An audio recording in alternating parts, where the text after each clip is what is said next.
Cristo salva, eso es cierto, Cristo salva. Vamos a comenzar una vez más. Bienvenidos. Los espero el sábado, hermanos, a las 12 a las 2 los esperamos, pero ahí les doy un anuncio más tarde, pero vamos a comenzar con la oración y darle gracias al Señor que nos da esta oportunidad. Y más que eso, hermanos, que Él nos llamó, nos rescató, nos salvó, y ahora somos sus hijos, hermanos. Entonces debemos nosotros constantemente acordarnos. Eso debe ser la meta de cada uno de nosotros, reconocer quién somos en Cristo Jesús. Vamos a orar. Señor, te damos gracias una vez más, Señor, por la gran oportunidad que nos has dado, Señor, de venir a ti y aprender de ti, de tu palabra, Señor. Que, Señor, no dejemos de dejar las cosas de Dios, sino que acercarnos más a las cosas de Dios y aprender de ti, Señor. Aprender de cómo tú viniste a servir, cómo tú viniste a demostrar el amor del Padre. Y ahora nosotros también, como tus hijos, debemos enseñar lo mismo porque somos tus hijos. Te damos gracias por esta oportunidad que nos da, Señor. Oramos por las oraciones especiales, Señor, que hay muchos hermanos que están pasando por tiempos difíciles, pero las cosas difíciles es que tú estás ahí con nosotros, Señor. Y si tú con nosotros, ¿quién contra nosotros? Te damos gracias, Señor, por esta oportunidad. En el nombre de Cristo, amén. Acuérdense, hermano, el sábado a las 12 a las 2 vamos a tener un barbecue. Pero la cosa diferente de eso es que van a venir, les vamos a dar su comida, van a oír un poquito de música. El hermano Danny les va a preguntar qué canto les gustaría oír. Lo pueden oír. No pueden usar el baño. Van a agarrar la comida, se la van a comer o se la llevan a comer. Pero quiero que vengan para que nos podamos ver y reconocer que estamos aquí todos todavía, y en unos cuantos, algunas anuncios dicen que para el fin del mes, otros dicen que para el principio de junio, pero vamos a regresar, hermanos. Y lo que debemos estar haciendo ahorita, hermanos, orando por la iglesia, orando por nuestros hermanos en Cristo, orando por la gente alrededor de nosotros que necesita a Cristo. Entonces esperamos, hermanos, verlos el sábado. Entonces le voy a pedir a mi hermano Mario si pasa y seguimos adelante con nuestro estudio, que somos maestros. Amén.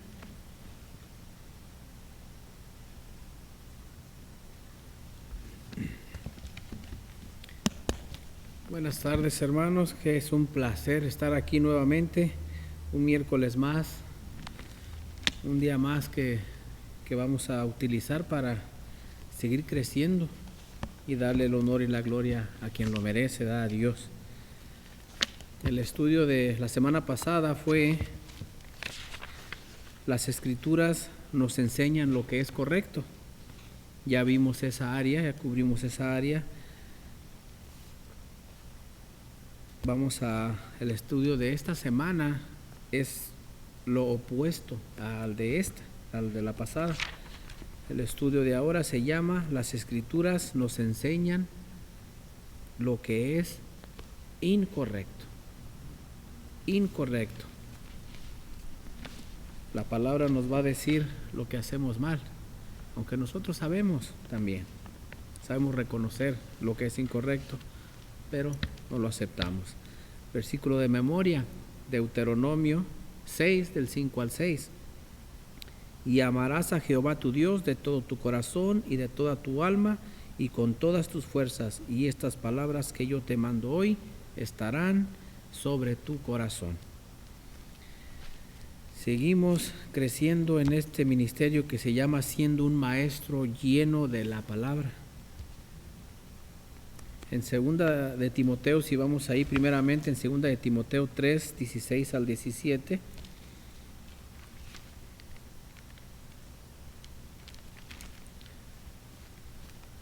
nos dice: toda la Escritura es inspirada por Dios y útil para enseñar, para redarguir, para corregir, para instruir en justicia, a fin de que el hombre de Dios sea perfecto, enteramente preparado para toda buena obra.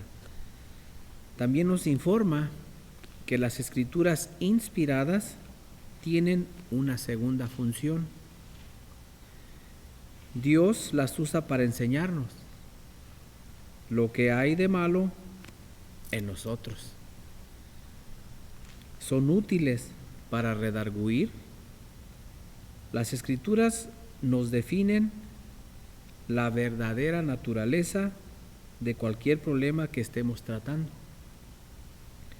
Como hemos visto antes, tenemos que ocuparnos del pecado superficial y del asunto del corazón. Vamos a ver cómo Dios reprendía a su pueblo para poder averiguar lo que Dios consideraba como el asunto del corazón. Si vamos ahí en sus Biblias a Números 20.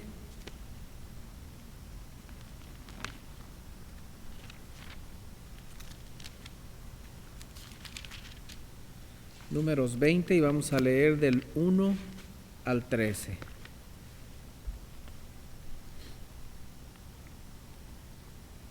Del 1 al 13 dice: Llegaron los hijos de Israel, toda la congregación, al desierto de Zin, en el mes primero, y acampó el pueblo en Cades.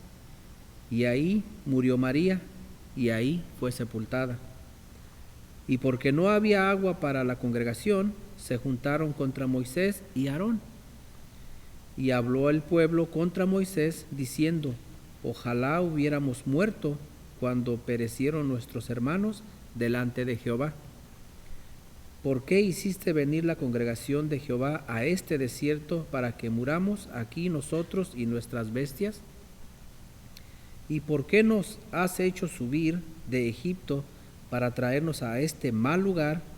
No es lugar de sementera, de higueras, de viñas, ni de granadas, ni aún de agua para beber.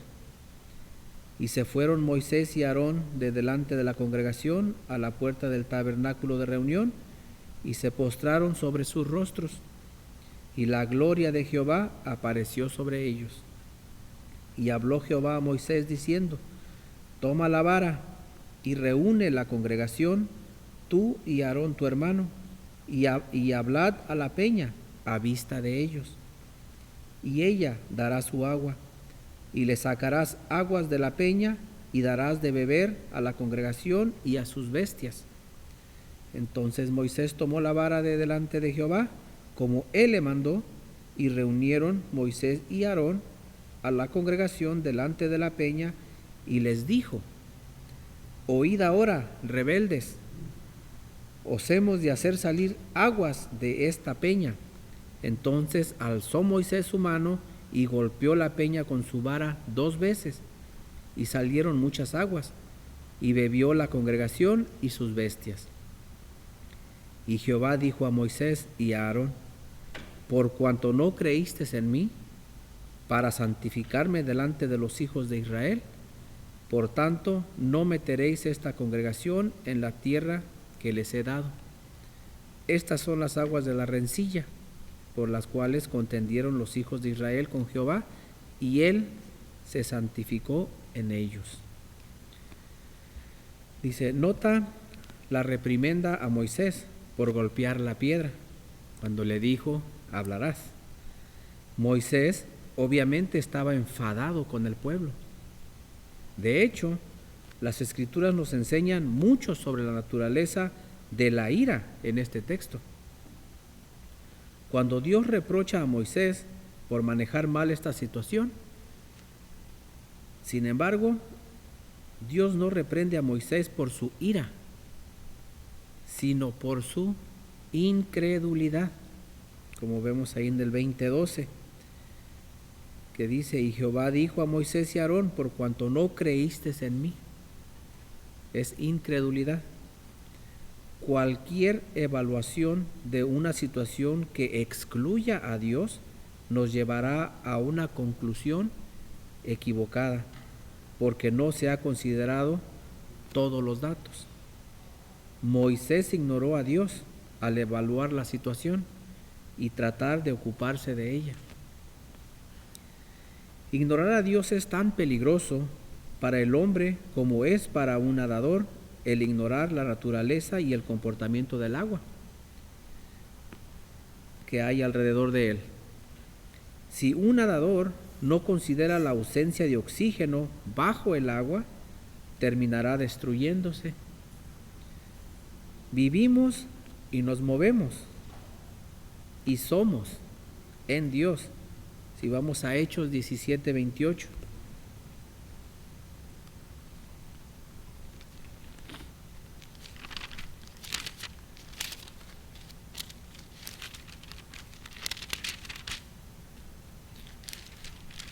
En Hechos 17:28 dice, porque en Él vivimos y nos movemos y somos, como algunos de vosotros propios poetas también han dicho, porque linaje suyo somos.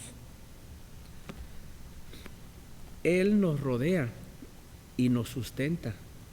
Ignorarle es desastroso. Ignorar a Dios es también ofensivo delante de Él. Cuando los hombres recurren a soluciones que no vienen de Dios e intentan ocuparse de los problemas de la vida a su manera, ofenden a Dios. Miremos en Jeremías 2:13, lo leímos la semana pasada. Jeremías 2:13. Dice, porque dos males ha hecho mi pueblo, me dejaron a mí, fuente de agua viva, y cavaron para sí cisternas rotas que no retienen agua. La raíz de este abandono de Dios por otras soluciones es la incredulidad. Así, la mayoría de las reprimendas de Dios a los hombres de la Biblia está dirigida a su incredulidad. Vamos a Deuteronomio 9:23.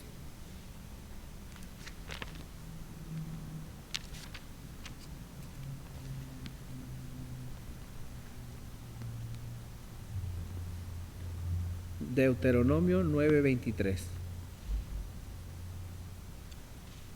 Dice, y cuando Jehová os envió desde Cades Barnea, diciendo, subid y poseed la tierra que yo os he dado, también fuisteis rebeldes al mandato de Jehová vuestro Dios, y no le creísteis, ni obedecisteis a su voz. Ahí mismo en Deuteronomio, pero en el 32:20.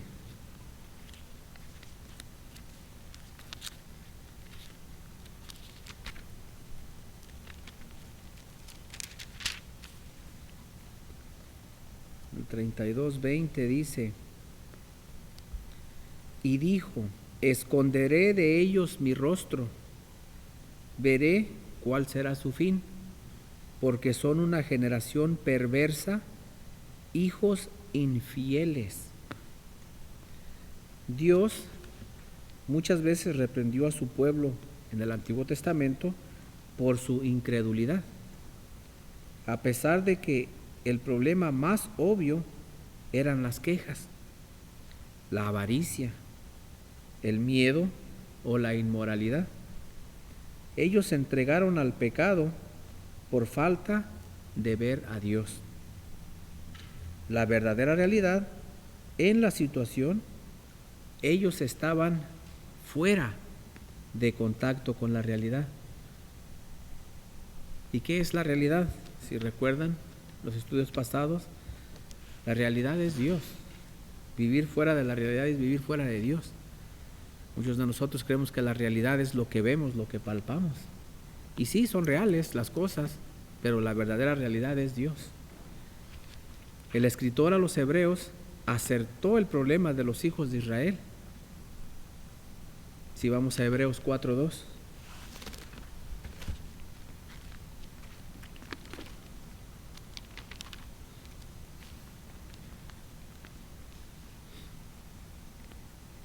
Dice, porque también a nosotros se nos ha anunciado la buena nueva, como a ellos, pero no les aprovechó el oír la palabra, por no ir acompañada de fe en los que la oyeron. Nota que los hijos de Israel no pudieron entrar en la tierra prometida. Si vamos ahí mismo en Hebreos al 3:19, y atrasito, y si vemos que no pudieron entrar a causa de incredulidad. Desde un punto de vista humano, podríamos decir que no pudieron entrar porque tenían miedo, pero fue su incredulidad. Dios lo llamó incredulidad. El escritor temía que su audiencia neotestamentaria pudiera caer también en semejante ejemplo de desobediencia. Ahí mismo en Hebreos 4:11 nos dice esto. Dice: procuremos pues entrar en aquel reposo, para que ninguno caiga en semejante ejemplo de desobediencia. El mismo patrón se desarrolla en el Nuevo Testamento, cuando Jesús reprende a los discípulos. Jesús salvó a Pedro de hundirse después de andar sobre el agua, y entonces Jesús le reprendió. Si vamos a Mateo 14:31.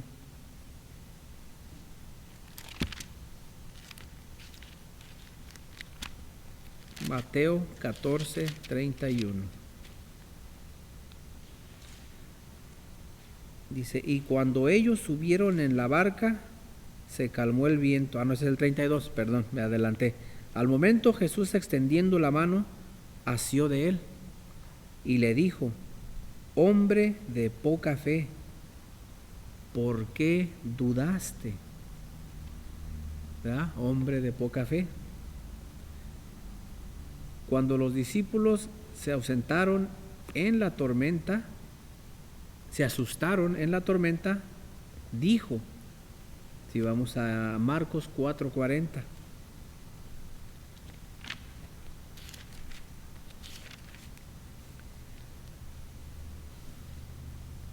Y les dijo: ¿por qué estáis así, amedrentados? ¿Cómo? ¿No tenéis fe? A los discípulos que no pudieron echar fuera al demonio, respondió en Mateo 17, si vamos a Mateo 17:17.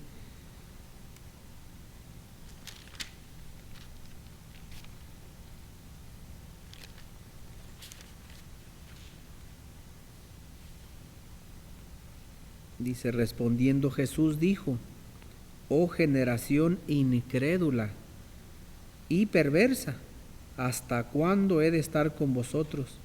¿Hasta cuándo os he de soportar? Tremendo, ¿verdad?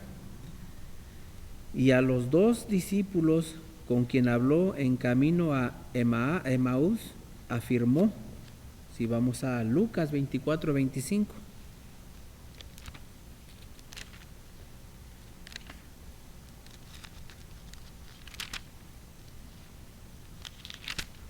Lucas 24:25.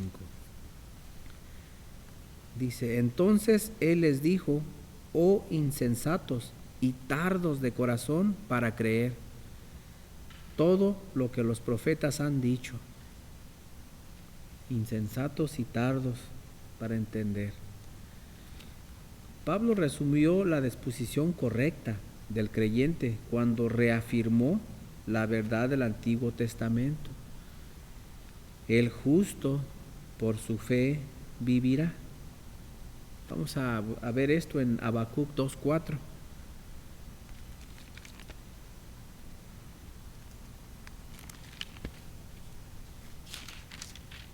Habacuc 2:4 dice: y Jehová me respondió y dijo, 2:4, he aquí que aquel cuya alma no es recta se enorgullece, mas el justo por su fe vivirá. También encontramos algo similar en Romanos 1:17.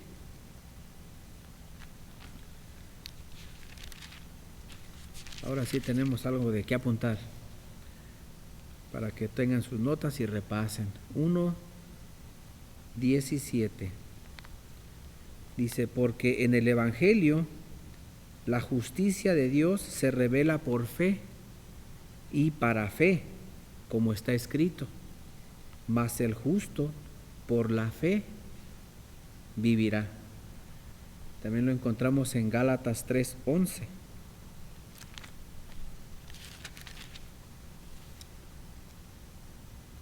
Gálatas 3:11 dice, y que por la ley ninguno se justifica para con Dios.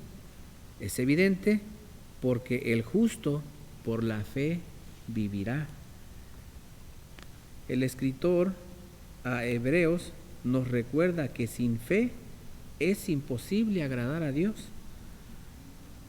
Lo podemos ver en Hebreos 11:6, si vamos ahí también.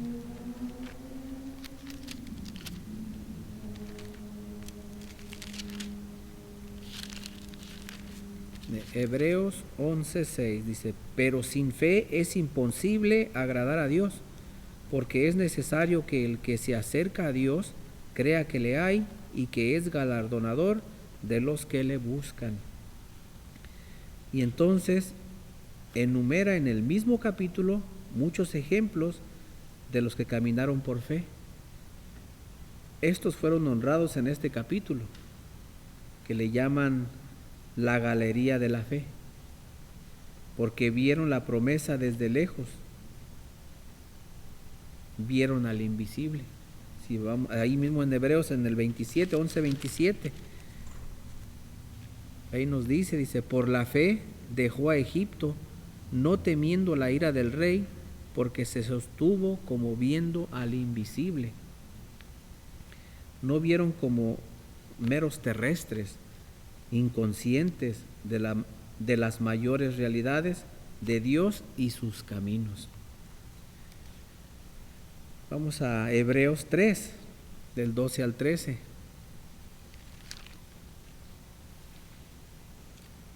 Dice, mirad, hermanos, que no haya en ninguno de vosotros corazón malo de incredulidad, para apartarse del Dios vivo. Antes, exhortaos los unos a los otros cada día, entre tanto que se dice, hoy, para que ninguno de vosotros se endurezca por el engaño del pecado. Esta fe, este ojo que ve lo invisible, subyace en el seno de la piedad.